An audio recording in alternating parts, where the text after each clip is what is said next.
importante, entendemos que en el futuro lo seguirá siendo, debería seguir siendo, resulta de veras oportuno. Ante la opinión ha propuesto al señor Alejandro Román Armendáriz el tema general de la cuestión política para ser abordado que sigue. La cuestión política, señores televidentes, he aquí un tópico, dramático tópico, que responde a una realidad no menos inquietante, que debe despertar la sincera pasión de todos los ecuatorianos, puesto que de su desenlace depende el destino mismo del país. Gracias al señor abogado Alejandro Román Armendáriz, secretario general de la Administración Pública renunciante, por una participación que no dudo será positiva y clarificadora. Regresamos en 30 segundos.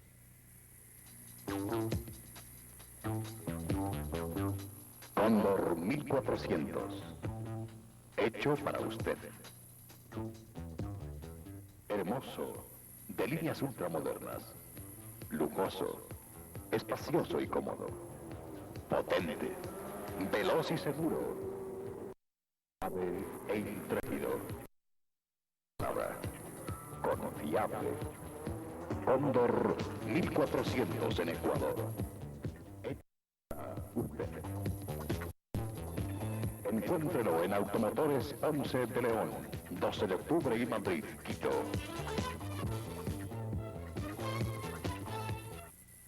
En Guayaquil, Avenida de las Américas 765, teléfono 398550.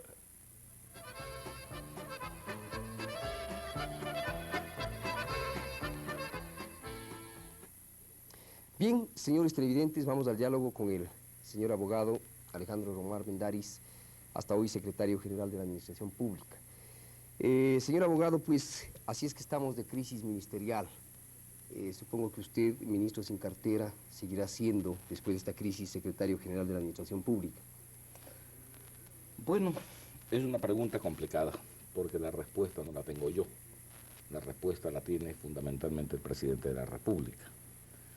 En todo caso, lo que sí puedo decirte, Diego, es que mi permanencia o mi no permanencia en esta función de gobierno es, en lo personal, absolutamente irrelevante. En lo nacional, dependerá fundamentalmente del diseño político del país, que es realmente lo que le interesa a los ecuatorianos. Que una persona conserve o no una funcionalidad circunstancial, temporal, que por naturaleza es transitoria, no tiene importancia. Lo realmente importante son los caminos que pueden abrirse al país o cerrársele al país. En definitiva, pues, mi presencia o mi no presencia no es realmente... Sobre todo en el último aspecto. Usted ha dicho que su eventual salida a instancias de los mecanismos de la crisis lo tomaría como una especie de sacrificio en el altar de la patria. Pero la patria, pienso yo, señor abogado, no necesita de héroes muertos. Bueno, es una opinión, ¿no? Es una opinión respetable, viniendo de una persona respetable también.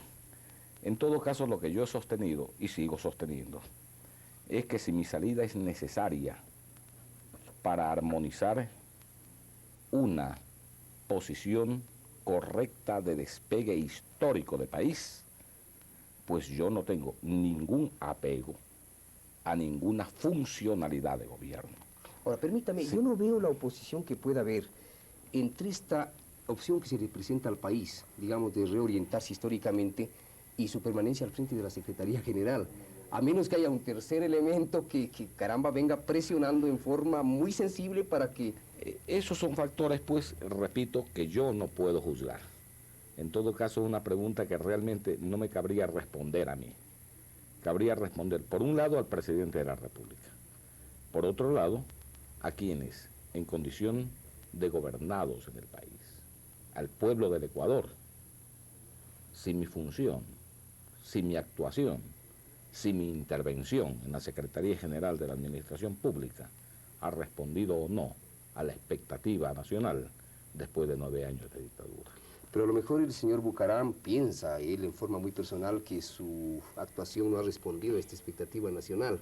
Bueno, será la opinión del señor Bucaram. yo la respeto, aun cuando no la comparta. ¿Y en qué medida es opinión del señor Bucarán? Y luego vamos a entrar en materia más profunda. ¿En qué medida es opinión del señor Bucarán puede todavía seguir pesando en forma muy sensible sobre el ánimo presidencial? Bueno, habría que preguntárselo al presidente. Yo no podría saber en qué medida la opinión del señor Bucarán pese o no en el ánimo presidencial. Bien, usted está para comenzar muy esquivo, pero esperamos que conforme vaya transcurriendo No, el yo programa... no ando esquivo. Lo que pasa es que yo no puedo responder por terceras personas. Así es. Bueno, se ha producido ya la crisis ministerial. El gabinete será reestructurado en plazo inmediato. Se ha conseguido, al menos se especula en ese sentido, una precaria mayoría parlamentaria, 36 votos, que puede garantizar cierta viabilidad a los proyectos del Ejecutivo en el seno del Parlamento. Tales expedientes, le pregunto, señor secretario general, tales expedientes constituyen la solución final, llamémosla así, al problema de fondo que viene experimentando el país. Definitivamente no. En mi opinión muy personal, el problema parlamentario y el problema de la relación ejecutivo-legislativo es un problema importante, pero de ninguna manera refleja toda la profundidad del problema político del país. Naturalmente nuestro país, y en eso pues tú que eres un experimentado conocedor de la realidad nacional, Muy gentil. Sabes perfectamente que tiene problemas medulares. Hay un problema de rezagos feudales en la estructura agraria del Ecuador. Hay un problema real de dominación oligárquica en el país. Hay un problema real de dependencia en lo político, en lo social, en lo económico, en lo cultural, en lo tecnológico. Estos son los problemas fundamentales. Y la solución de esos problemas es una solución política. Por tanto, sin desestimar en lo más mínimo la importancia que tiene la relación ejecutivo-legislativo, yo considero que eso constituye apenas un segmento importante, pero no total, del problema político del país. Lo que el país está reclamando son soluciones profundas a sus problemas permanentes. Son soluciones estables a sus álgidas angustias. Por tanto, de ninguna manera podríamos interpretar la relación entre dos funciones del Estado como el único problema del país. Así es. Simplemente es, en mi opinión personal, un estamento, una instancia de la gran problemática nacional. Bueno, ¿y la reorganización ministerial? Y la reorganización ministerial responderá necesariamente a una necesidad coyuntural que yo pienso, que yo creo que debe responder no solamente a eso, sino a una cantidad de objetivos que dicen relación con el país, con el gobierno, con el parlamento, con la sociedad entera del Ecuador. Señor secretario general, la relación legislativo-ejecutivo constituye dentro de este gran panorama dramático del país, como usted dice muy bien, un estamento. La reorganización ministerial viene a constituir también una circunstancia coyuntural. Estamento coyuntural. ¿Qué nos garantiza que esta dicotomía que usted plantea, qué nos garantiza que esta dicotomía pueda ser el punto de arranque para ese cambio profundo que, como usted muy bien lo dice, constituye, al fondo, el verdadero y gran problema histórico del país? Ojalá, ojalá.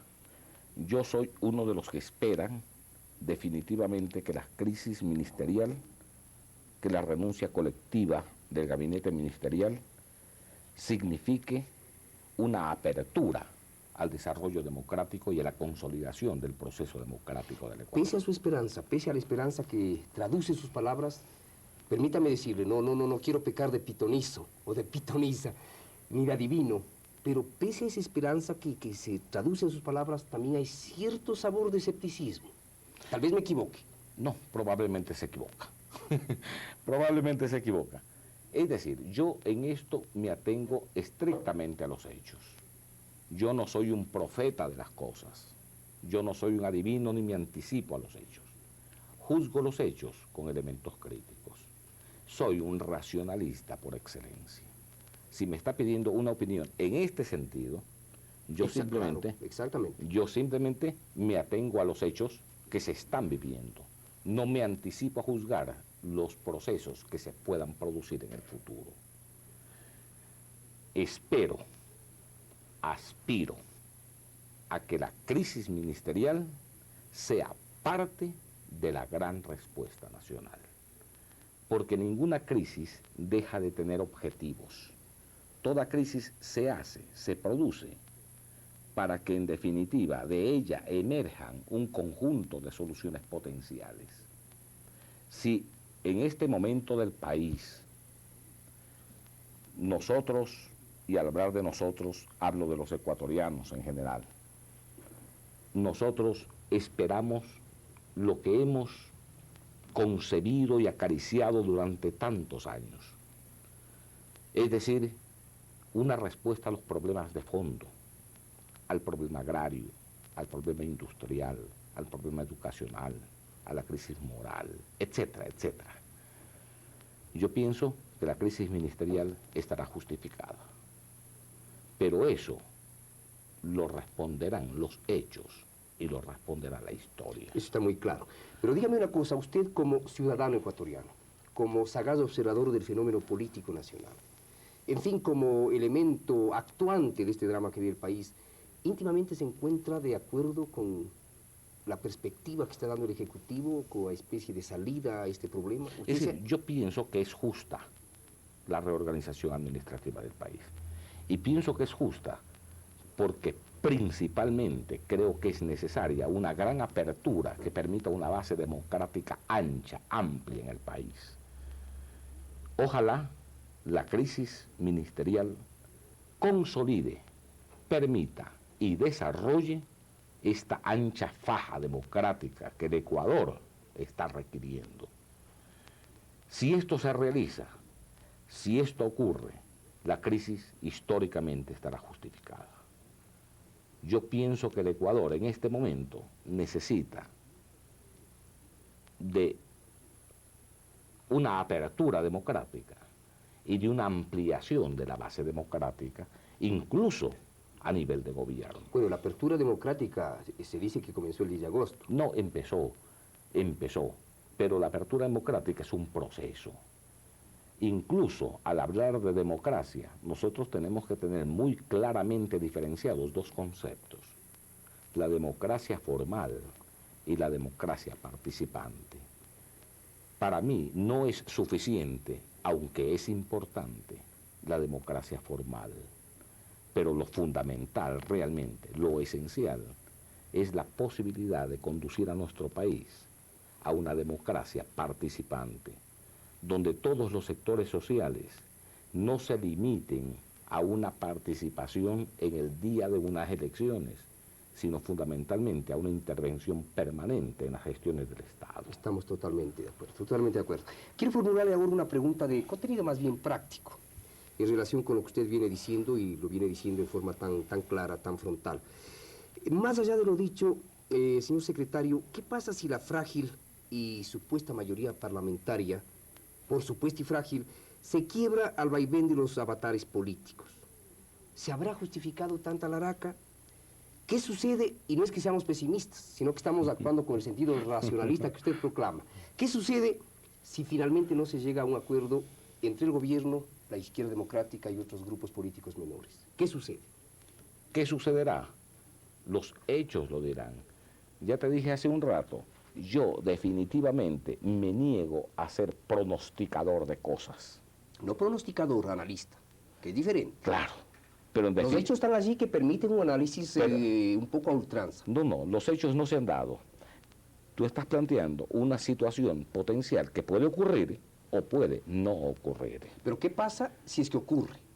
Ya no es caer en el campo de la cábala. Yo creo que es un campo perfectamente racionalista el ver qué dirección podría tomar el país, qué alternativas le quedarían al gobierno si es que de hecho no se realice esta especie de alianza. Yo quiero afirmarme en los principios básicos. Pienso que por encima de las cuestiones cuantitativas están las cuestiones cualitativas. Pienso que finalmente los sectores democráticos del país dentro del Parlamento o fuera del Parlamento, tienen un compromiso histórico nacional que no pueden ignorar y que no se puede abandonar. Yo pienso que este país está reclamando, te decía hace un rato, rápidas, profundas, medulares soluciones. Por tanto, no creo, no pienso que cuestiones circunstanciales puedan ni obnubilar a los hombres ni entorpecer los procesos. Yo tengo una plena esperanza de que dentro del Parlamento los sectores más esclarecidos y más comprometidos con el destino histórico del pueblo del Ecuador van a actuar, al margen de cosas coyunturales. En esto, en este campo, me permito decirte lo siguiente. Por favor. Aun cuando no se logren mayorías, porque las mayorías en los procesos históricos pueden transformarse en minorías cuando no conjugan consigo la verdad. Y las minorías, cuando tienen la verdad, pueden transformarse en mayorías. Así es. En definitiva, lo importante no es esclarecer si se va a tener o no va a tenerse mayoría y qué es lo que va a significar esa mayoría. Realmente lo importante es cuáles son las banderas, las causas, los objetivos, las finalidades, las intencionalidades políticas que vayan a jugar en el futuro en el Parlamento ecuatoriano y fuera del Parlamento. Muy sugestivo el planteamiento, muy sugestivo el planteamiento. El gobierno, abogado Román, el gobierno, esto es evidente, acude en demanda, ayuda, colaboración o como quiera llamarse, a la izquierda democrática y otros grupos políticos menores.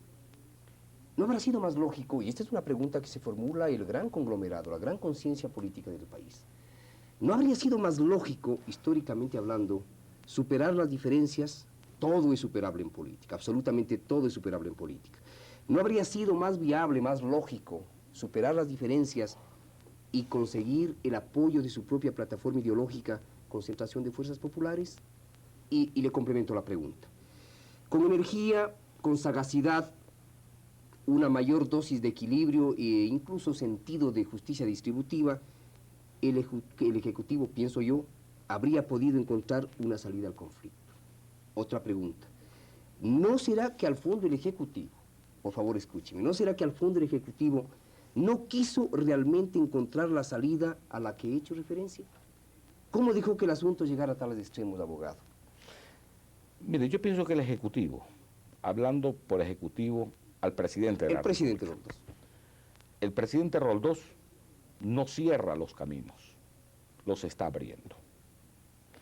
Yo pienso que inclusive es tarea del presidente Roldós no solo dialogar con las fuerzas políticas e ideológicas más afines, sino con todos los sectores del Parlamento, con todos los sectores políticos del país, con todos los sectores sociales del Ecuador. Más aún, yo no pienso que solamente a nivel teórico, es decir, a nivel de responder una pregunta, esto es válido, sino que pienso que a nivel de praxis, el presidente lo está haciendo o lo va a hacer. Va a dialogar con todos los sectores del Parlamento del país. Es decir, incluyendo al grupo del señor Bucarán. Incluyendo al señor Bucarán, porque indudablemente el señor Bucarán representa una corriente de opinión en el país y representa indiscutiblemente una presencia en el Parlamento. Esto no tiene nada que ver con la coincidencia o con la discrepancia. Se puede dialogar sin coincidir y sin discrepar, o coincidiendo y discrepando. Pero yo pienso que es no solo obligación de ser inteligente, sino de jefe de Estado, manejar las cosas políticas en los más amplios horizontes. Y por tanto, yo estoy seguro que el presidente Roldós va a dialogar con todos los sectores del Parlamento, sin ignorar a uno solo de ellos. Y es mi opinión personal que no solamente debiera dialogar con los sectores parlamentarios, afines o no afines, sino que debiera dialogar con todos los sectores que de alguna manera representan algo en este país. Debiera dialogar con los sectores sindicales organizados, debiera dialogar con los sectores periodísticos organizados. Usted dice con los debiera, ¿por medios. qué no lo ha hecho hasta ahora? Bueno, las cosas no son mágicas. No hay una caja de Pandora debajo de la mesa donde estén todas las soluciones. Debiera, porque es mi opinión la que yo estoy dando. En gran medida pienso que el presidente Roldós va a desarrollar una política de apertura democrática y en este sentido va a dialogar con todos los sectores. Pero fundamentalmente hay que comprender una cosa y hay que dejar esclarecida una cosa. Todo encasillamiento, toda clausura ideológica, todo encarpetamiento político nos conduce a un sectarismo de Estado. Y la única manera de lograr estabilizar el proceso democrático del Ecuador es romper esos casilleros y abrir realmente las perspectivas del pensamiento político y de la acción gubernamental en los más amplios márgenes.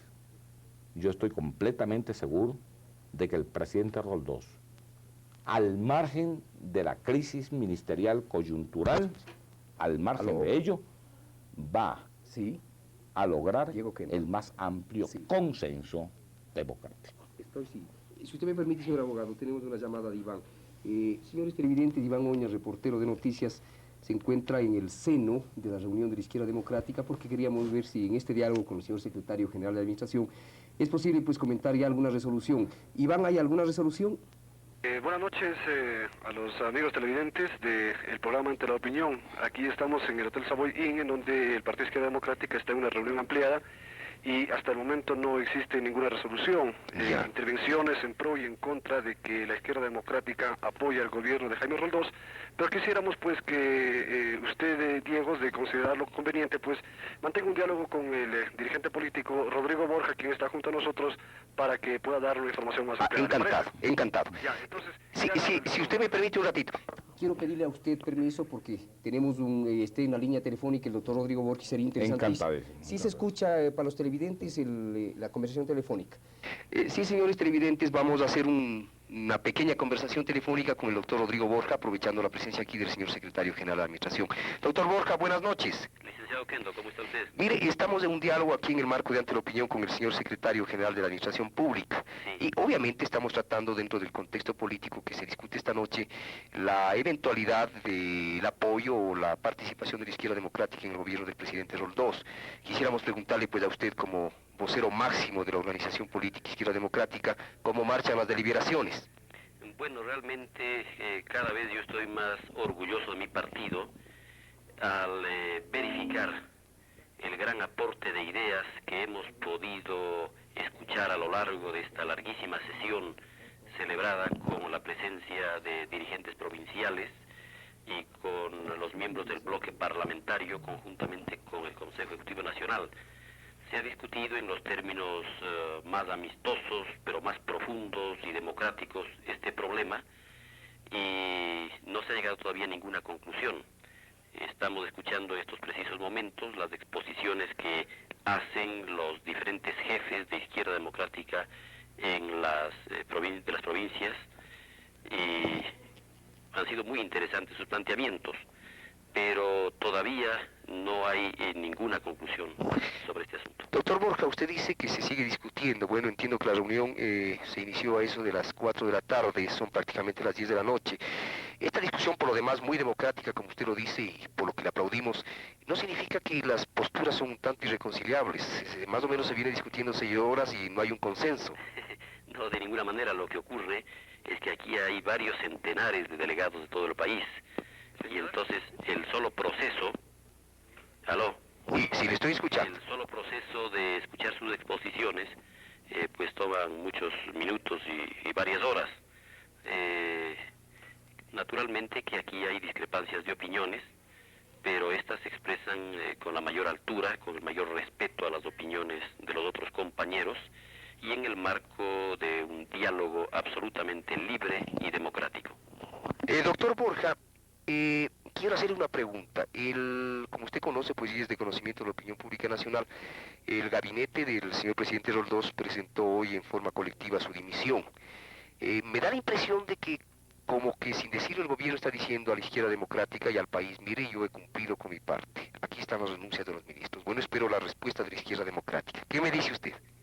Mire, el gobierno sabía perfectamente, y usted tiene a su lado al señor secretario general de la administración, a quien considero una persona de extraordinaria capacidad, sabía perfectamente que el aporte de Izquierda Democrática no era necesariamente el acceso a la participación en el gabinete, que nosotros podíamos dar o también otro tipo de aportes que conduzcan a consolidar el sistema democrático. En definitiva, aquí hay un consenso general de que frente a la crisis política por la que atraviesa el país, todos los partidos y dirigentes políticos responsables deben hacer lo posible para que se consolide el proceso democrático. No nos podemos dar el lujo de un fracaso del sistema, porque sería eso la invitación para que se restaure el régimen dictatorial en el Ecuador.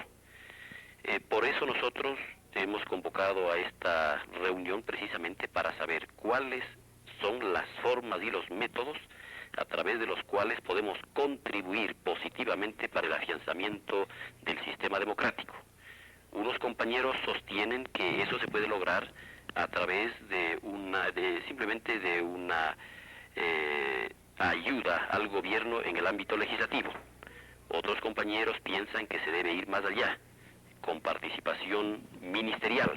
En definitiva, son estas dos tesis las que se están discutiendo en este momento en la reunión ampliada de la Izquierda Democrática. Doctor Borja, no pretendo convertirlo a usted en infidente, pero ¿qué tendencia es la que se perfila como la que obtenga a la final, pues, la mayoría de los votos? Si usted no me da una bola de cristal, va a ser muy difícil para mí contestar su adivinanza. Bien, doctor Borja, le agradezco, y por cierto deseo que las resoluciones que tome la Izquierda Democrática pues simple y llanamente coincidan en lo que queremos todos los ecuatorianos, el bienestar del país. Gracias por su atención. Gracias, licenciado. Buenas noches. Hasta luego. Fue un diálogo directo vía telefónica con el señor doctor Rodrigo Borja, quien se encuentra en la reunión de la Izquierda Democrática. Le agradecemos al doctor Borja y, por cierto, le agradecemos a usted por esta comprensión. Pues quisiera su comentario inmediato sobre lo que acaba de escuchar, señor secretario general. Bueno, me parece que la reunión de la Izquierda Democrática en el país es uno de los hechos políticos más importantes en este momento. Yo respeto profundamente las deliberaciones de todas las organizaciones políticas. En tratándose de la Izquierda Democrática, yo considero que sus posiciones, que todavía no son conocidas por el país, contribuirán definitivamente al fortalecimiento de lo que el doctor Borja con mucho acierto llamaba el sistema democrático de nuestro país. Mire, señor secretario, usted toca un tópico, un tema que me parece verdaderamente crucial. Y si usted me permite, lo vamos a abordar en este instante. Usted ha dicho que la Izquierda Democrática es una fuerza que puede brindar al país un aporte importante para la concepción de un modelo de desarrollo nacional. Son sus palabras. De otra parte, en Puerto Viejo, el doctor Rodrigo Borja, con quien acabamos de hablar, ha dicho que la ayuda que ha comprometido la Izquierda Democrática al presidente Roldós significa la definición de un proyecto político en el que se señalen con claridad las grandes metas nacionales y las estrategias para conquistarles. Ha explicado el doctor Borja en Puerto Viejo la ausencia de opciones, ha explicado la ausencia de acciones decisorias de este gobierno por la falta de un proyecto político claro. Me pregunto y le pregunto a usted, ¿en qué quedaron los famosos 21 puntos programáticos? ¿En qué queda el famoso Plan Integral de Desarrollo? Incluso, ¿en qué quedan los 60 puntos coyunturales presentados por el doctor Hurtado? Y le pregunto igualmente, ¿es que el cefepismo de Roldós, la fuerza del cambio, la democracia popular, los profesionales independientes, los chuchumecos y superchuchumecos, no han sido capaces hasta hoy de alumbrar lo que el doctor Borja califica de proyecto político claro? No. Yo pienso que el problema se manifiesta en dimensiones diferentes. ¿Cuáles dimensiones? Vamos a aclarar las cosas.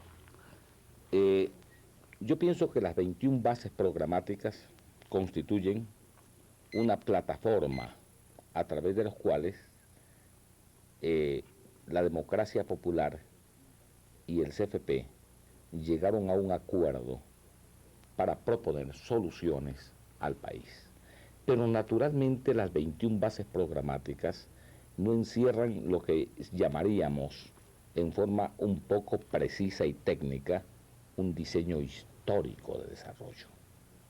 No es necesario, por ejemplo, o no es suficiente plantearnos el problema de la reforma agraria. Y pongo esto como un ejemplo. Probablemente muchos sectores en el país están de acuerdo con la reforma agraria. Pero el problema consiste en definir políticamente, históricamente, la reforma agraria. O concebimos una reforma agraria que signifique simplemente el aumento de la productividad, o concebimos una reforma agraria que signifique el desvertebramiento del sistema de propiedad agraria, y que, junto con un nuevo esquema de desarrollo de la propiedad agraria, se involucre el aumento de la productividad. Esto ya es una definición política histórica. Por tanto, no hay contradicción en los planteamientos. Yo creo que la presencia de la izquierda democrática no es que condena los 21 puntos de las bases programáticas de la alianza electoral CFP-DP. Lo que creo es que su presencia contribuirá a enriquecer, óigame bien, Bueno, ahora es la primera vez que pronuncio y este término, desarrollar en profundidad histórica y en definición histórica el modelo de desarrollo del país. No podemos dejar que la planificación sea simplemente la piedra tutelar de la cual dimane la decisión política. La solución es exactamente inversa. De la decisión política es de donde debe venir la planificación.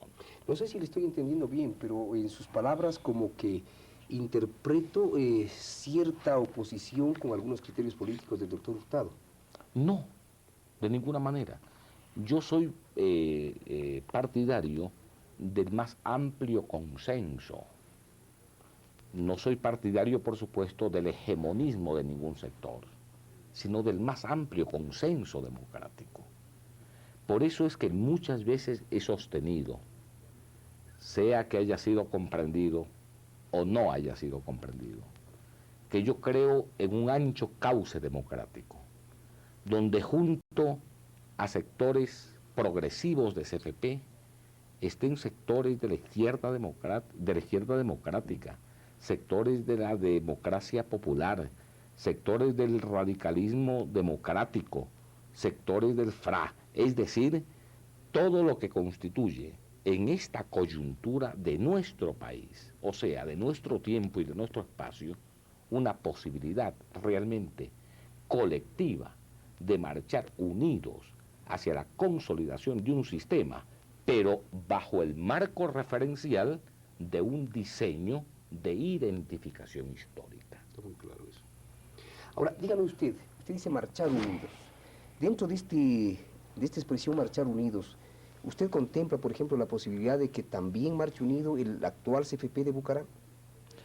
¿O usted no lo considera, por ejemplo, un sector progresista respecto de la democracia popular, respecto de la socialdemocracia, respecto incluso del CFPismo del presidente Roldós? Yo hago una diferenciación entre cierto sector de una dirigencia que en la práctica, incluso en la práctica actual, se ha comprometido con los estamentos del pasado, que se ha vinculado con los sectores más retrógrados del país, y una dirigencia y una base popular que aspira a un cambio.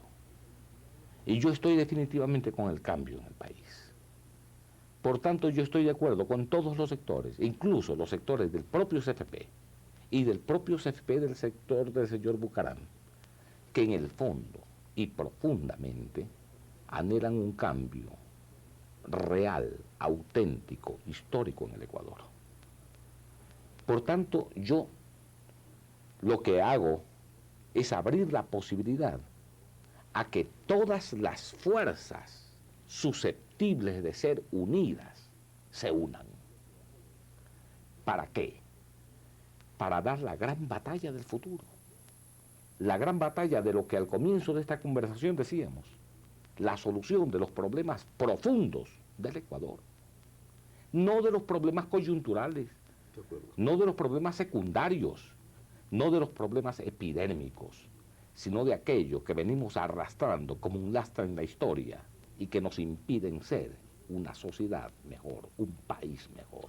Doctor Román, yo no quisiera parecer como pesimista o como que eventualmente formulo preguntas de contenido muy simplista, de ninguna manera. Pero usted habla del cambio, de la fuerza del cambio, de la necesidad del cambio en este país, que dije, bueno, prácticamente constituye un imperativo categórico, la necesidad del cambio. Pero ¿no cree usted que esta necesidad de cambio como que ha sufrido un detrimento gravísimo, como que perdió el compás, como que perdió el arranque inicial que debió comenzar el 10 de agosto? Hay mucha decepción en la gran colectividad cuando se dice, bueno, el gran cambio comienza el primero de enero del 80. Pero ¿qué pasa si no comienza el 1 de enero del 80, si no dicen después, bueno, comienza en marzo del 80? Yo creo que se perdió la picada inicial. No sé qué piense usted al respecto.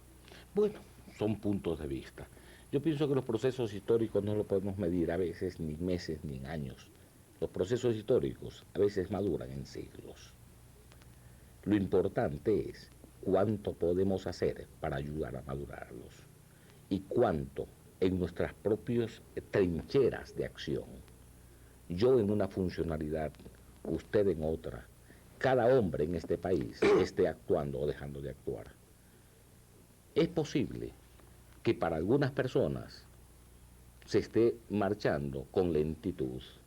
Es posible que para otras personas se esté actuando con apresuramiento. El problema es subjetivo. No, para mí, perdóneme que le interrumpa. Yo mí, no creo que el problema que vive el país en este instante sea muy subjetivo. No, una lo que digo es que económica, la interpretación. No creo que haya recesión económica y voy a aclararle ese problema. A ver, vamos.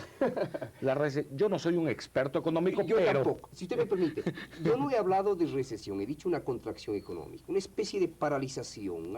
Sí, hay una contracción económica, eso es evidente, eso no es subjetivo, usted lo palpa en la casa. Pero eso es incertidumbre. Y la incertidumbre no tiene que ver necesariamente con causas reales. Muchas veces es producida por factores reales o subjetivos. No, ahí sí discrepamos. Yo creo que... Luego usted va a exponer todo lo que desee. Pero yo quiero un poco ponerme en el papel del gran público. Se vive una incertidumbre, eso es incuestionable. Eso lo estoy diciendo yo. Eso lo dice usted. Pero usted dice que no siempre la incertidumbre obedece a causas reales, sino también a causas subjetivas. Yo le digo una cosa categóricamente. Yo creo que la indefinición del gobierno del presidente Roldós, al que respeto profundamente, es el primer mandatario de mi país. Yo no di mi voto por el abogado Roldós, y lo sabe. Pero la indefinición del gobierno del presidente Roldós en campos críticos del vivir nacional, agricultura, comercio, industria, educación, crea incertidumbre. No es cuestión estrictamente subjetiva. Hable usted con el comerciante, con el industrial, con el pequeño artesano, con el maestro, con el universitario, con el periodista. Sienten que están en una dimensión ambigua. Y eso se debe a la falta de políticas definitorias del gobierno. Aclaremos. Yo estoy hablando justamente de la incertidumbre. Pero usted dice que puede obedecer a causas subjetivas. Pero estamos estableciendo las causas. Por ejemplo, muchas veces lo que se ha dado en llamar, y se ha llamado y se ha proclamado como una recesión económica, no existe. La recesión económica en el Ecuador ha estado acompañado de dos síntomas, más o menos permanentes. El uno, el decrecimiento fundamental de la exportación, y el otro, el decrecimiento fundamental de la importación. En términos globales, tanto la exportación como la importación del país han aumentado comparativamente en relación al año pasado. Por tanto, no existe una recesión, salvo en quienes sí quisieron en un momento dado del proceso político del país presentar la imagen de un fantasma de tal caos económico que, unido a un proceso de desestabilización política fraguado con intencionalidad concreta por parte de ciertos sectores, Bueno, pudieran haber conducido a una finalidad concreta. Entonces, no estamos hablando de causas siempre reales, sino a veces de causas subjetivas o manipuladas con intencionalidad. Cuando yo me estoy refiriendo a que las causas pueden ser reales o pueden ser subjetivas, estoy queriendo referirme a una intencionalidad. Por tanto, la situación que vive el país... Usted es un hábil expositor, es incuestionable. No se trata de habilidad, se trata simplemente de enfrentar con realidad el problema. Y yo creo que indudablemente el país vive una gran incertidumbre. Y yo soy uno de los que abogo por una definición total en el orden económico, en el orden político, en el orden social, en el orden cultural y en el orden internacional. Si usted aboga por esas definiciones es porque al fondo, y más allá de esta clarísima y brillante exposición suya, sabe que no ha habido definiciones en esos sectores. Creo que no ha habido una suficiente definición. No ha habido simplemente definición. Creo que no ha habido, bueno, son interpretaciones. Le voy a dar un caso, mire, concretísimo, concretísimo. Este gobierno se inicia el 10 de agosto de 1979. Como es natural, se produce la renuncia del presidente de la Casa de la Cultura Ecuatoriana. Del 10 de agosto a noviembre del 79, prácticamente diciembre, no se ha dado un paso por solucionar la inmovilidad, el estancamiento de la Casa de la Cultura Ecuatoriana. Yo le puedo sostener a usted que habiendo como existe en la cartera de educación un magnífico elemento, eso ha permanecido abandonado. Hay crisis en ese sector. ¿Qué se ha hecho por definir una política cultural en el país, por ejemplo? Deme usted un ejemplo. ¿Qué se ha hecho por definir una política cultural en el país? Y no me diga que es cuestión de siglos, que tenemos que esperar el 80, el 81. ¿Qué se ha hecho por definir una política en el campo de la pequeña artesanía?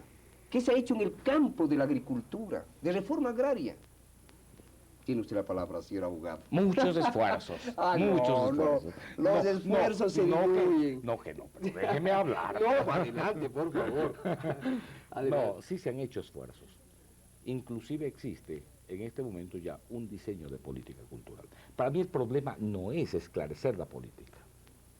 Las políticas llegan a las aplicaciones. Un momento, sí. Lo importante es aplicar las políticas. Porque yo creo que en el terreno cultural, por ejemplo, que es el que he citado, no solo tenemos que resolver el problema de la Casa de la Cultura, que al fin y al cabo es un problema institucional. Le ponía un ejemplo concreto. Hay problemas medulares en el área de la cultura, por ejemplo. El analfabetismo. Y no solo el problema del analfabetismo, el problema, por ejemplo, de las nacionalidades, que nadie toca en este país. Evidentemente. Dentro de nuestro propio Estado. El problema de la nacionalidad shuara, por ejemplo. El problema de la nacionalidad aushiri. El problema de la nacionalidad cañari. Es decir, problemas que tienen que ver con la economía, con la política, con la cultura. De acuerdo. Ahora, estamos 4 meses en el gobierno. Aspiramos, y repito, yo aspiro a una gran definición histórica.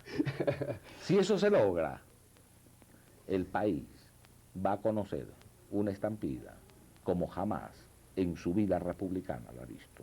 Ojalá. Si no se logra... Todos deseamos eso. Y si no se logra, todos lo deploraremos. Pero la decisión final no es solo de un gobierno, es también de un país. Todos estamos realmente resueltos a aportar nuestra cuota de participación para que el país cambie, ¿o no? No olvide, señor abogado, que el presidente Roldós subió con 1 millón y más de votos. Es decir, que tiene un país tras de sí. Justamente esa es su responsabilidad. Pero el 1 millón de votos refleja una expresión de voluntad. Y la voluntad, en cuanto a participación democrática, no debe quedar allí. Eso lo he dicho hace ratos. Pero sabe una cosa, yo creo que debe venir de los poderes centrales. No. Este mecanismo de la participación del pueblo en las grandes tomas de decisiones. Debe venir de todos los sectores. Es un proceso de interacción en que el Estado influye en la sociedad y la sociedad influye en el Estado. Abogado, Yo le agradezco tanto por este diálogo cordialísimo y frontal. Yo no quiero que dos ideas queden sueltas dentro de su exposición. Usted se refería cuando esto de la paralización del país, a lo que yo aludía, a que puede responder a factores reales o subjetivos, se refería a ciertos sectores. Sabe que a mí me viene preocupando, y creo que a la opinión pública nacional, cierta tendencia del gobierno, de sus voceros, por encontrar responsables en otros sectores sin admitir sus propias responsabilidades. Ciertos sectores. Bueno, el poder legislativo nos ha entrabado la acción. Encontramos un país en crisis. No nos entiende, no nos comprende. ¿Qué opina usted al respecto? Yo creo que hay cierta transferencia. No. Mire, yo soy muy realista en las cosas. Yo pienso que también el gobierno es culpable.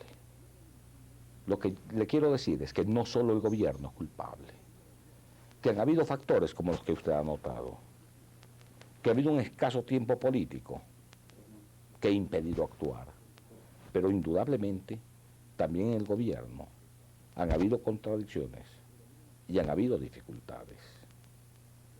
Por eso le decía hace tiempo, aspiro, espero que esto se resuelva en función de país. Al fin y al cabo, los tiempos históricos no se pueden mirar ni medir en días o semanas. Aun cuando no se puedan resolver hoy los problemas, si empezamos juntos a resolverlos hoy, habremos dado un gran paso en la historia. Usted dice juntos, y yo no quiero, le vuelvo a repetir, aparecer en este programa como el gran pesimista, simplemente realista o racionalista, como dice, juntos. Caramba, vamos a ver si es posible este juntos, si cuando, perdóneme que insiste en esto, si cuando el propio presidente Roldós no ha sido capaz de ponerse de acuerdo con el señor Bucaram, su propio partido. ¿Y qué importa eso? Lo importante no es que se ponga de acuerdo con el señor Bucaram. Lo importante es que se ponga de acuerdo con el pueblo del Ecuador. ¿Y qué es lo importante? ¿Y qué es lo importante? ¿La voluntad de una persona o la decisión de un país? No, yo digo una persona como representante, querámoslo o no, de un sector que lo sigue. Y en eso he sido yo perfectamente claro. Sí, yo le digo, señor Bucaram, como representante de una tendencia, populista o no, pero de una tendencia, de un anhelo, de una frustración, en ese sentido. Y en ese sentido yo he respondido. El señor Bucaram es respetable, representa un sector de la voluntad, del pensamiento, del sentimiento popular. Y otros sectores representan otros caudales de opinión popular. Lo importante es, en un momento dado, poder sintetizar el sentimiento, la voluntad de un pueblo y dispararlo hacia adelante. No importan los individuos, porque los individuos siguen siendo entes contingentes en el proceso social. Desde luego. Lo importante realmente es ser lo suficientemente profundo para captar la voluntad popular y para sintetizarla en un proceso que le signifique a ese pueblo la solución de sus problemas vertebrales. Señor secretario, otra respuesta suya que no quería que quedase incompleta. Le ruego responderme en forma muy concreta. A propósito de esta contracción o denominada recesión económica, usted tenía pues que en este año las importaciones y exportaciones han superado los niveles del año del 78. Pero yo le pregunto, ¿bajo qué parámetros? ¿Cuánto ha tenido que ver el petróleo, pese a su decrecimiento y todo, en esta especie de imagen optimista? Bueno, ¿qué ha pasado con las líneas tradicionales, por ejemplo? No, hay que revisar las estadísticas del Banco Central y es un problema simplemente de lectura. Bien, señores televidentes, regresamos en 30 segundos.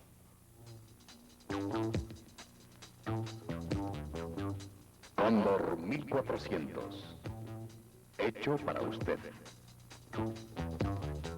Hermoso, de líneas ultramodernas. Lujoso, espacioso y cómodo. Potente, veloz y seguro. Suave e intrépido. En una palabra, confiable. Cóndor 1400 en Ecuador. Hecho para usted.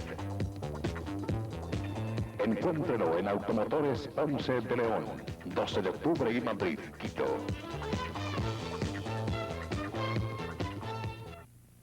En Guayaquil, Avenida de las Américas 765, teléfono 398550.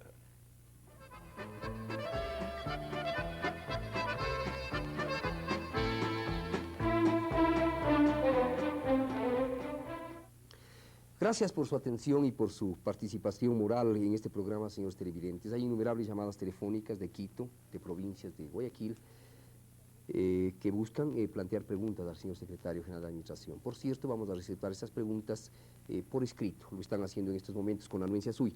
Señor secretario, continuando con este diálogo que para mí resulta tan esclarecedor, espero que para el país. Analistas políticos comentan en el sentido de que el ingreso de la izquierda democrática al gabinete como que constituiría un paso definitivo del joven mandatario, es decir, del presidente Roldós, para convertirse en un gobernante socialdemócrata. ¿Qué me dice usted? Bueno, yo no lo creo.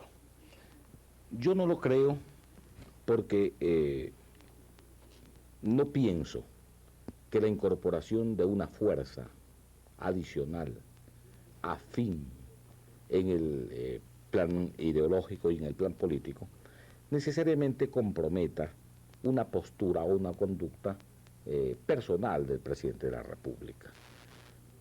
Lo mismo que no creo que el hecho de haberse incorporado en una alianza primera, la democracia popular, con el CFP al cual pertenece el presidente de la República, lo haya convertido en un demócrata popular. Yo pienso más bien que la incorporación de la izquierda democrática tiene connotaciones diferentes y para mí mucho más importantes. Por favor. Lo que dije hace un rato en una declaración anterior y que usted lo trajo de nuevo a colación en el curso de este programa. Yo pienso que la incorporación de la izquierda democrática va a ayudar a enriquecer las 21 bases programáticas. A propósito, y a lograr... permítame que le interrumpa con todo comedimiento, porque yo quiero que en este programa haya esclarecimientos.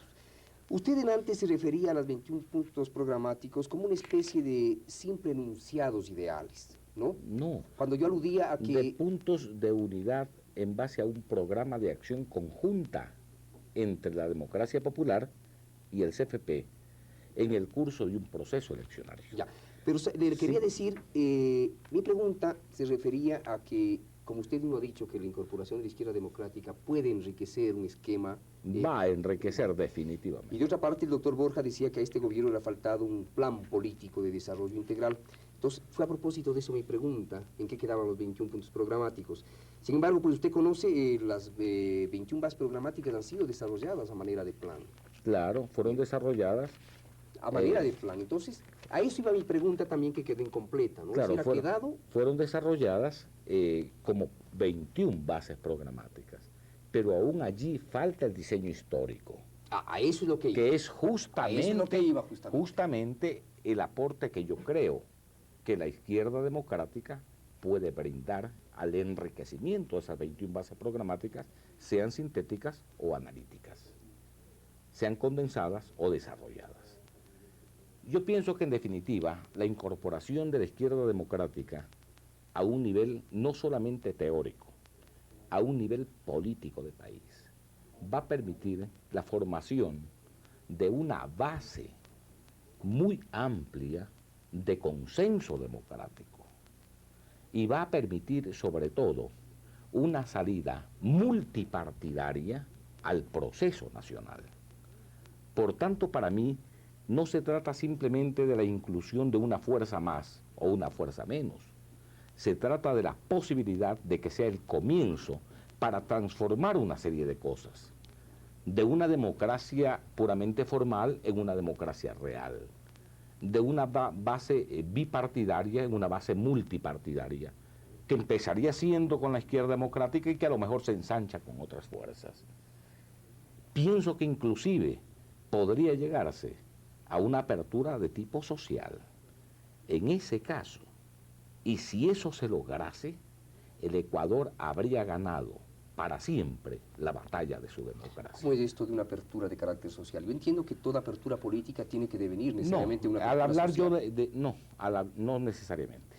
porque a veces se hacen los entendimientos a nivel de facciones políticas, pero no se consulta la opinión de los sectores sociales no políticos. Ya, está claro, sí, está muy claro. Entonces, eso nos permitiría una base plural, de tipo político y de tipo social, de tal amplitud, donde realmente empezaría a regir sobre la base de la vigencia auténtica y completa de la pluralidad ideológica, una base que asegure el proceso democrático, no por 5 años, por 20, por 50, por 100 años en esta República. Eso está muy claro.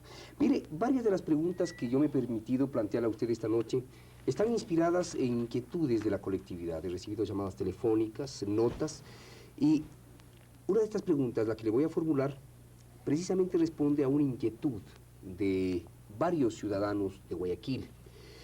Ya que estamos hablando de CFP, porque hemos estado hablando también de CFP, el presidente Roldós ha dicho que las discrepancias en CFP son de carácter ideológico. El ala roldosista de CFP se dice al parecer estaría experimentando una evolución ideológica. A su juicio, juicio de observador político inteligente, y no quiero halagarlo, ¿en qué consistiría esta famosa evolución? ¿O no existe? No, yo sí pienso que el sector que respalda al presidente Roldós lo respalda no por un sentido exclusivamente personal, sino porque comprende que Roldós encarna una opción política y una opción ideológica. Para mí, y esto es claro, un terreno puramente personal, es decir, es un análisis y un criterio estrictamente personal. CFP ha sido un movimiento populista. ¿El populismo por qué se caracteriza? Por una desconceptuación ideológica, lo cual le permite saltar de una barrera a otra barrera. A ver, ¿cómo es esto de la desconceptuación?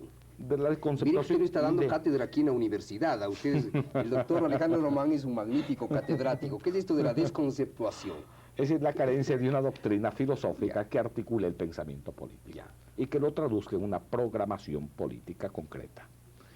En todo caso, CFP, como todo movimiento populista, a lo largo de toda la historia de América Latina, es un movimiento sin una ideología concreta.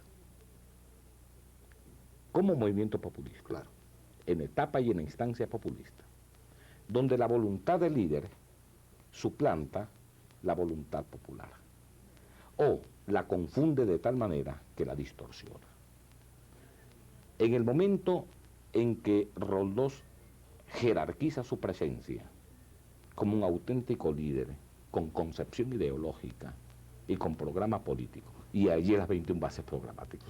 Pero dígame una cosa, mire, es que tengo que ir intercalando estas preguntas. Usted dice el presidente Roldós se jerarquiza a base de una nueva concepción ideológica.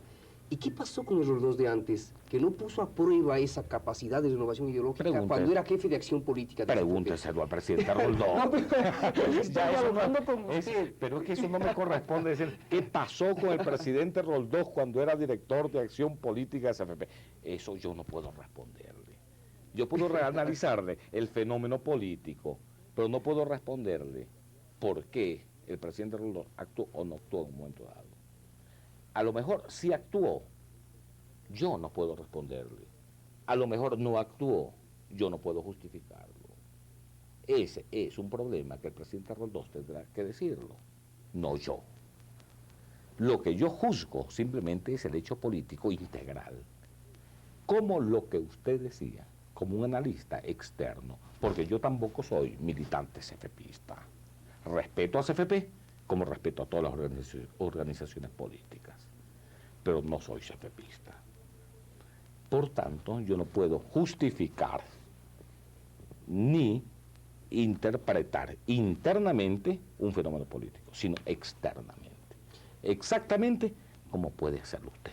Dígame una cosa, señor secretario, ¿no será que las cosas se ven de una manera cuando un líder político, un distinguido dirigente político, es simple y llanamente militante de un partido, y otra cuando asume la presidencia de la República y ese partido al que debe su triunfo comienza a estorbar? Yo no creo que estorba el CFP. Yo no pienso que el CFP es un estorbo. Pienso que el CFP es básicamente un sector del pueblo del Ecuador, y a ningún presidente de la República puede estorbarle su pueblo. pueden haber mecánicas en el curso de un proceso que desarticulen o impidan o entorpezcan una acción determinada. Pero de ninguna manera yo encuentro una contradicción entre una figura política como el presidente Roldós y un pueblo que votó por él en la esperanza de un cambio. Yo no encuentro una contradicción. Puede haber la contradicción. Puede haberla. Si la habrá, lo dirá el futuro. Más que contradicción puede haber, a final de cuentas, y por cierto hacemos vivos votos porque no sea así, puede haber cierta contradicción, no contradicción, en algún momento histórico puede haber un enfrentamiento cuando ese pueblo que votó por presidente Roldós, creyendo en la opción de cambio que él encarnaba, constata que ese cambio finalmente no llega.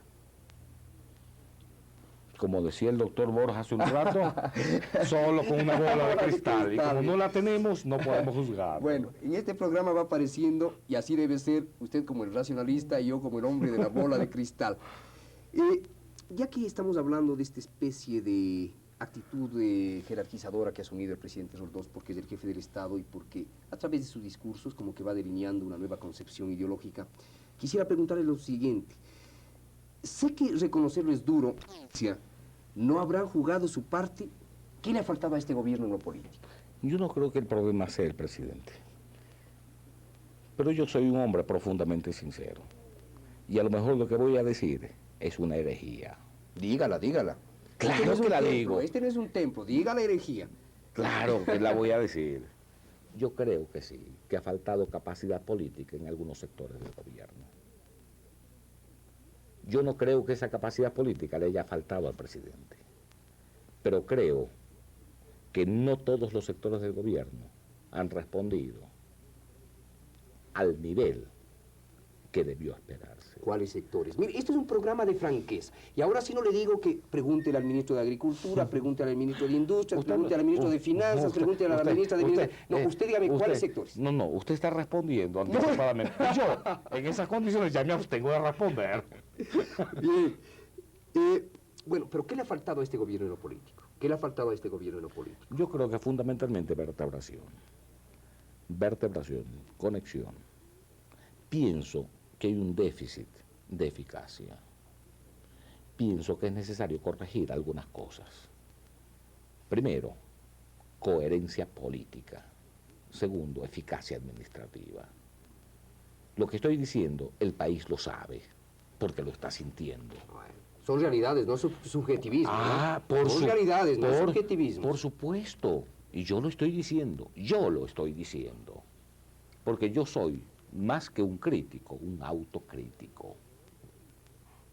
Yo pienso que no es la mejor manera de defender una causa ocultar el error.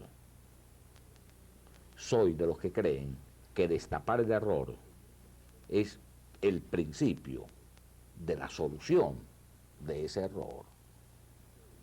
Por tanto, creo que allí han habido defectos reales que espero que en el futuro se corrijan.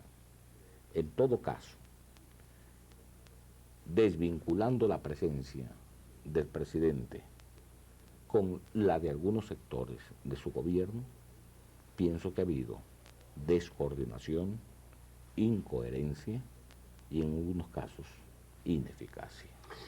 Pero que estos errores son perfectamente comprensibles en un periodo en que recién se comienza una acción de gobierno. Le repito lo de siempre. Pero no pudieron preverse, justamente tomando en cuenta la experiencia anterior, la lamentable experiencia inmediata de las dictaduras militares. Descoordinación, ineficacia, corrupción administrativa. Perdón, no es comparable. Por cierto, pero digo, sobre esa experiencia anterior tan lamentable y condenable, yo creo que el nuevo gobierno, asistido de esa experiencia totalmente condenable, pudo prever y tomar medidas más eficaces para evitar esta descoordinación, esta desvertebración a la que usted alude. Indudablemente se han tomado medidas, y una de las medidas es la que hoy nos reúne acá, porque cree que se está produciendo una crisis de gabinete por un ajuste administrativo necesario. Nadie es propietario de la verdad absoluta, nadie es propietario del error absoluto. Lo importante es ser lo suficientemente honesto para reconocer un error y rectificarlo. En esta honestidad, ¿cuánto ha tenido que ver la presión de la opinión pública nacional? No, la opinión pública es importantísima. Por eso digo, en este gesto honesto del gobierno, ¿cuánto ha tenido que ver la opinión pública nacional? Todo lo que puede influir la opinión pública, pero fundamentalmente la autocrítica del propio gobierno. Doctor Román, ya que estamos hablando de capacidad o incapacidad política, de experiencia o inexperiencia, a su juicio, ¿cuál es el mayor error político cometido por el actual gobierno? Ya no estamos hablando de capacidad, sino ¿cuál es a su juicio el mayor error político cometido por el actual gobierno? El que le he señalado. A mi juicio, no ha habido todavía un diseño histórico de país, que espero que se corrija en el proceso de esta crisis. En segundo lugar, una cierta incoherencia administrativa que ha devenido en ciertos niveles de ineficacia administrativa. Pero le insisto en lo siguiente, lo fundamental es aprender del error. El error, lejos de ser una muestra de nuestra debilidad o de nuestra deficiencia, el error es una maestra que debe enseñarnos. Por tanto, el Ecuador, como todos los pueblos, como todos los países en proceso histórico, debe ir aprendiendo cada día. Hoy estamos aprendiendo ciertos errores. Esperamos que esos errores se rectifiquen. ¿Sabe una cosa, señor secretario? Yo soy de aquellas personas, y lo digo públicamente, que considero que sería un tremendo error que el presidente Roldós, dentro de todo el derecho que le asiste, prescindiera de su colaboración. Lo digo públicamente. Conozco a usted de mucho tiempo a esta parte como periodista beligerante, honesto, como hombre de una capacidad de análisis realmente excepcional. Considero, le digo, que su separación sería verdaderamente lamentable. Desde luego, dentro del derecho que le asiste al presidente. Usted es un funcionario de libre nombramiento y renovación del Ejecutivo. Pero, más allá de sus palabras, a veces tengo la impresión de que como que usted está dictando su testamento político. Vaya, yo respeto su decisión interpretativa, pero en todo caso no hay tal. Porque está diciendo cosas duras, valiosas, porque yo creo que este gobierno necesita crítica, como usted dice, autocrítica. Yo siempre he dicho la verdad, y no importa cuánto ello significa. Lo dije al comienzo, lo digo ahora, lo diré mañana, porque la verdad, de alguna manera, es una forma de ser libres. Mientras nosotros impidamos la libre exposición de las verdades, estaremos cerrando definitivamente la carátula de nuestra propia libertad. Le dije, hay que aprender del error. Cierto. Hay que aprender del error, y eso implica que hay que defender de alguna manera la verdad en el proceso de la rectificación constante. Ahora, que yo me quede o me vaya, le repito, es una contingencia intrascendente e irrelevante. Lo importante es cuánto queda para el país. Al fin y al cabo, eso es lo permanente. Son los ecuatorianos que vienen atrás de nosotros. Son el país que les dejamos a ellos. Hoy estamos construyendo de alguna manera un porvenir y un futuro. Si somos leales a eso, debemos ser verdaderos. Bien. Señores televidentes, nos hemos preciado hacer un corte porque queremos clasificar algunas de las preguntas que nos han enviado. Por favor.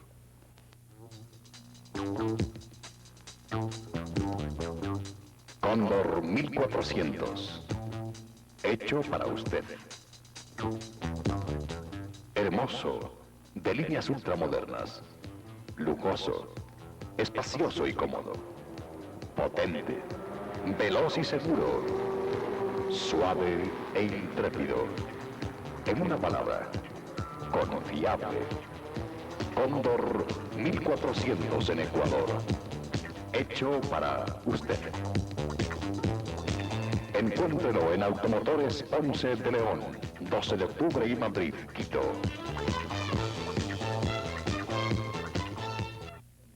En Guayaquil, Avenida de las Américas 765, teléfono 398550.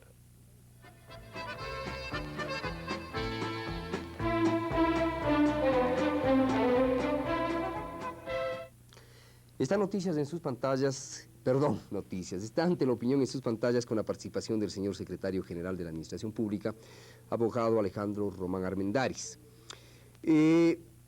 Señor abogado, quisiéramos preguntarle, ya yéndonos a la crisis mismo de gabinete, ¿quiénes salen, quiénes entran a propósito de la reestructuración ministerial?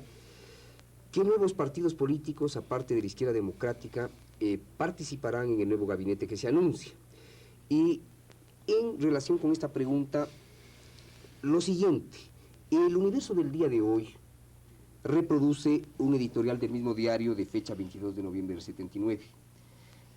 El editorial se titula Eliminación de rumores, de diario El Universo de hoy, y dice en su segundo acápite: los postulados de la democracia que se expresaron con el voto popular y con el establecimiento de un régimen de derecho no merecen la inconsecuencia que significaría acudir a elementos que estuvieron vinculados con los regímenes militares a propósito de una renovación, parcial seguramente, del cuadro de colaboradores directos del primer mandatario. Esto lo dice El Universo en un editorial que reproduce el mismo diario, pero que originalmente se publicó el 22 de noviembre.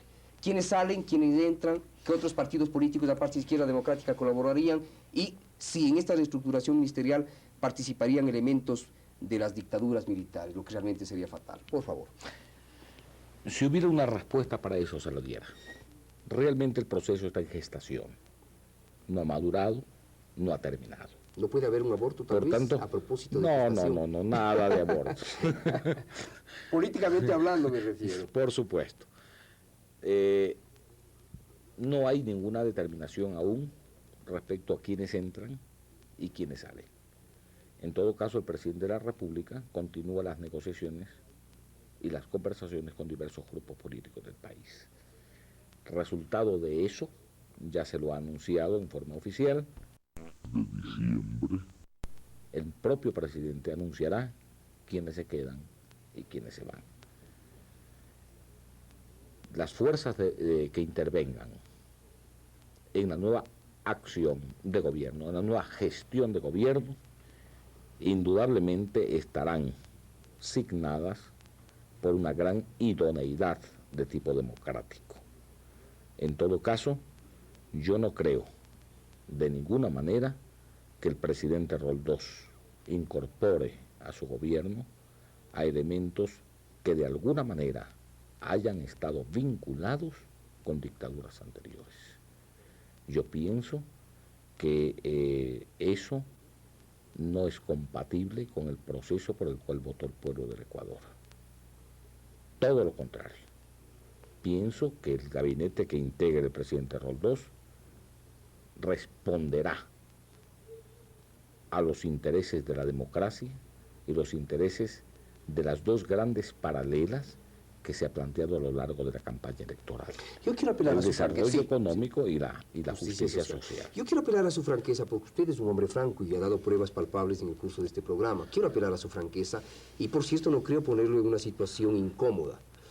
A su juicio, ¿qué sectores o los representantes de qué sectores del gabinete deberían salir? Usted ha señalado fallas en las diferentes áreas del quehacer administrativo de este gobierno. Apelo a su franqueza. Mi opinión también es irrelevante. Yo soy miembro del gabinete. No tiene importancia cuánto yo opine No se olvide respecto a de su esto. sentido de autocrítica. Sí, pero no interesa cuánto yo opine. Lo que importa es cuánto el presidente opine en cuanto a decisiones fundamentales del país. Por tanto, esperemos. Faltan 10 días apenas para que el presidente nos diga exactamente cuál es su opinión en la práctica respecto a la pregunta formulada. Doctor Román, ¿cree usted en los gabinetes de pluralismo ideológico? ¿Cree usted en los gabinetes de unidad nacional? Sí, pero hago una diferencia que espero sea muy clara. Yo no creo en los viejos métodos de los gobiernos de concentración nacional que respondan a ideologías o intereses políticos disímiles, porque eso, como ya lo dije, implicaría que cada tendencia va a tirar hacia su esquina y en ese proceso se va a descuartizar la República. Yo lo que creo es en el aglutinamiento de las fuerzas afines que permitan el robustecimiento del sistema democrático, el desarrollo económico, la justicia social, la independencia nacional, la desalienación de la cultura. Es decir, pienso en las grandes premisas por las que aspira y por las que lucha el pueblo del Ecuador. Si nosotros concentráramos a fuerzas que simplemente son antagónicas y las superpusiésemos mecánicamente en el seno de un gabinete ministerial, lejos de volver coherente su acción, estaríamos desarticulando la perspectiva histórica del país.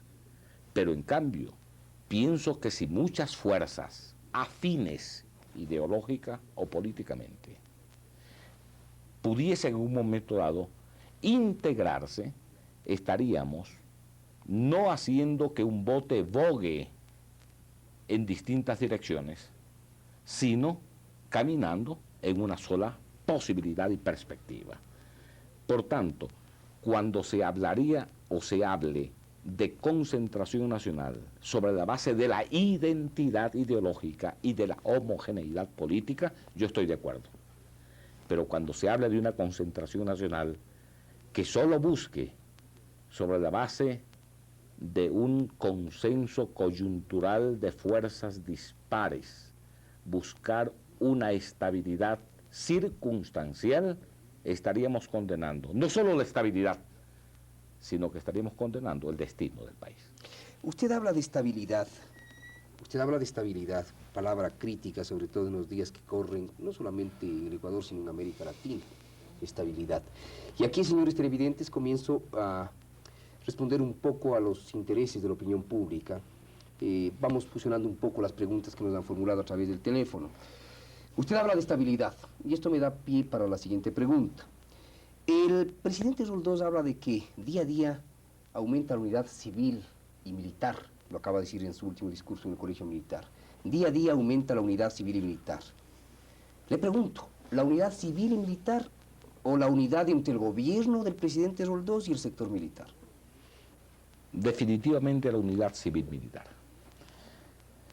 Y aclaro que habla de lo personal. No, y aclaro el concepto. Sí. Y aclaro el concepto. Y aquí, nuevamente, una exposición riesgosa, pero muy franca. La pregunta no era muy fácil, lo reconoce. Desde la época de Aristóteles, cuando se planteó el problema del son politicón, el animal político. Del animal político, del hombre como ente social relacionado e interrelacionado. Hasta hoy, eso se ha consagrado como una realidad.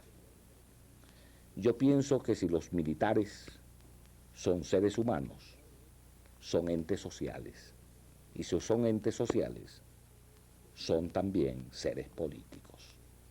Yo no creo, salvo en la formalidad externa, en el apoliticismo militar. Y la práctica histórica de nuestras repúblicas lo demuestra.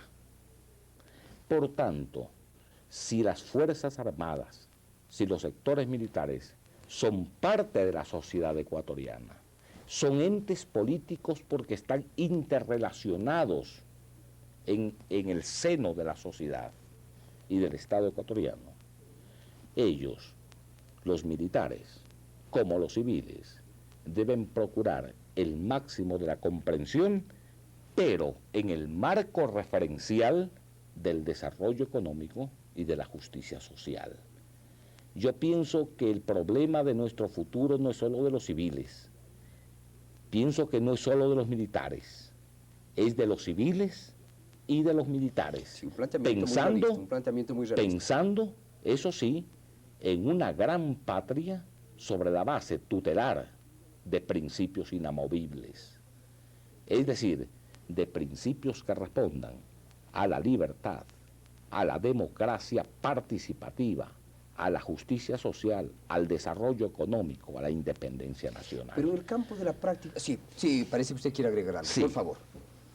Sí, porque el tema es demasiado áspero como para dejarlo inconcluso. Sí, por favor, perdóneme usted. Yo pienso que los sectores militares tienen un compromiso con su patria, y con su patria no solo en el terreno de la defensa de las fronteras, es decir, de la seguridad y de la integridad territorial, sino del desarrollo de nuestro país.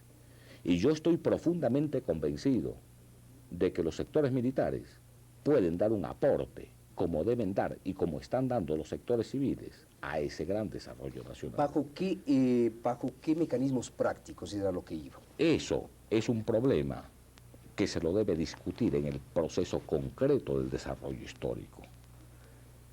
Pero yo pienso que, por ejemplo, los sectores militares pueden contribuir en las campañas alfabetizadoras, en la construcción de los caminos vecinales, pueden construir en el mantenimiento de algunos elementos o instrumentos concretos de la electrificación del país.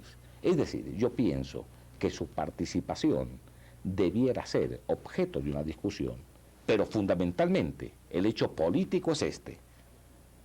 Los sectores militares, como los sectores civiles, somos parte de una sola gran realidad nacional y juntos debemos dar la batalla del futuro, porque el futuro nos compromete a unos y a otros. Ya que hablamos de la participación militar, y aquí igualmente estoy recogiendo inquietudes del público televidente, ya que estamos hablando de la participación militar, y usted lo ha hecho en términos realmente de mucho realismo, yo concuerdo con usted en que viviendo el drama que vivimos, teniendo el futuro tan escabroso que tenemos por delante, no podemos darle el lujo de decir, bueno, solamente los civiles somos los dueños del destino del país, de ninguna manera. Yo creo que el elemento militar como el elemento civil está obligado a participar en el proceso de desarrollo de un país.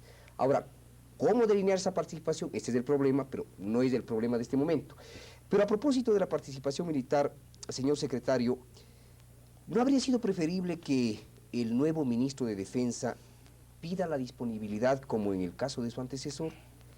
Este último capítulo, es decir, la designación de un general en servicio activo como ministro de Defensa, este último capítulo, ¿acaso puede interpretarse como una especie de concesión del presidente Roldós a la cúpula militar? No creo. Es un problema simplemente circunstancial. El ministro de Defensa es básicamente el instrumento político administrativo que representa al presidente de la República en un sector de la vida del país. De tal manera que de ninguna manera puede influir en esa actitud o en esa determinación su condición de sujeto activo o pasivo de las Fuerzas Armadas. Es un intérprete de la política del presidente, del gobierno, en el seno de un sector respetabilísimo de la vida del país. Por tanto, que pida o no la disponibilidad, eso no tiene absolutamente ninguna importancia. Si él no está involucrado por mandato, por imperativo de tipo jurídico para pedir esa disponibilidad y puede ejercer en servicio activo la funcionalidad de ministro de Defensa, pues no hay ningún problema en que ambas condiciones se resuman en una misma persona. Participación militar. ¿Las decisiones del presidente Roldós han estado totalmente libres de ciertas presiones militares? Absolutamente. El presidente Roldós es presidente de todos los ecuatorianos y él maneja su poder de acuerdo a los grandes principios teóricos y políticos que ha enunciado al país. No hay presión militar, como no hay presión civil, sino imperativo de conciencia en busca de un destino histórico. Señor abogado, y parece mentira que hayamos llegado al final de este programa. La charla ha sido tan amena realmente que, créame, pocas veces he sentido que el tiempo se ha pasado violentamente. Bueno, siempre una notita de humor al final no creo que esté mal. ¿Cómo celebraron los ministros renunciantes su última cena en el edificio Jericó? ¿Y cuál fue la homilía póstuma del señor ministro de Agricultura y Ganadería, si es que no es indiscreción? No. La reunión fue simplemente una reunión de amigos que por delicadeza personal presentaba su renuncia ante el jefe de Estado para dejarlo en libertad de que él decida de la manera más constructiva para el Ecuador la solución de la crisis. Pero entiendo que había algunos semblantes casi fúnebres. Bueno, usted a veces se entiende bien y a veces se entiende mal. Señores televidentes, ha sido realmente una satisfacción presentarles a ustedes un diálogo que no dudo ha sido de alto interés para ustedes, al señor secretario general de la Administración renunciante, señor abogado Alejandro Romar Armendáriz. Señor Alejandro Romar Armendáriz, queremos presentarle nuestro vivo agradecimiento por su participación, su franqueza, su cordialidad, su palabra clara, pues creemos que ha sido un invalorable aporte para este programa. Le deseamos todo éxito en su futura carrera política. Y yo me permito, al final del programa, decirle a usted, amigo Diego Oquendo, mis gracias más sinceras, primero por la oportunidad de dirigirme al país, cosa que debí hacerlo desde el comienzo. Y segundo, porque realmente espero que este diálogo haya sobre todo permitido a un gran sector del país esclarecer sus propias concepciones alrededor del momento político, aparentemente confuso, y digo aparentemente confuso porque considero que de toda gran confusión aparente va a salir una clarificación esencial. Así confiamos y yo reafirmo las palabras del señor secretario general de la Administración Pública. Puede haber una confusión real o subjetiva, esto es discutible, pero lo importante es que los ecuatorianos como país, militares, civiles, profesores, estudiantes, profesionales, como país, tenemos que contribuir al esclarecimiento del panorama que vive el país actualmente. Tengamos fe en ello y sigamos adelante. Luego de este programa tienen ustedes normalmente noticias de última hora a las 11. Gracias nuevamente a usted, doctor, y gracias a ustedes. Buenas noches.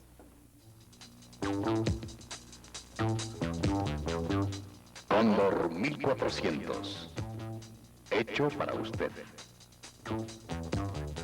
Hermoso, de líneas ultramodernas. Lujoso, espacioso y cómodo. Potente, veloz y seguro. Suave e intrépido. En una palabra, confiable. Cóndor 1400 en Ecuador. Hecho para usted.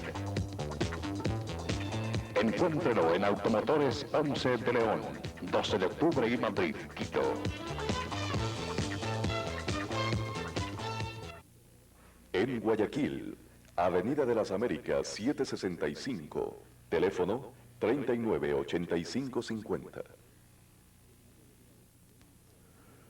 Telenacional, con el auspicio de Automotores Ponce de León, presentó Ante la Opinión con Diego Oquendo.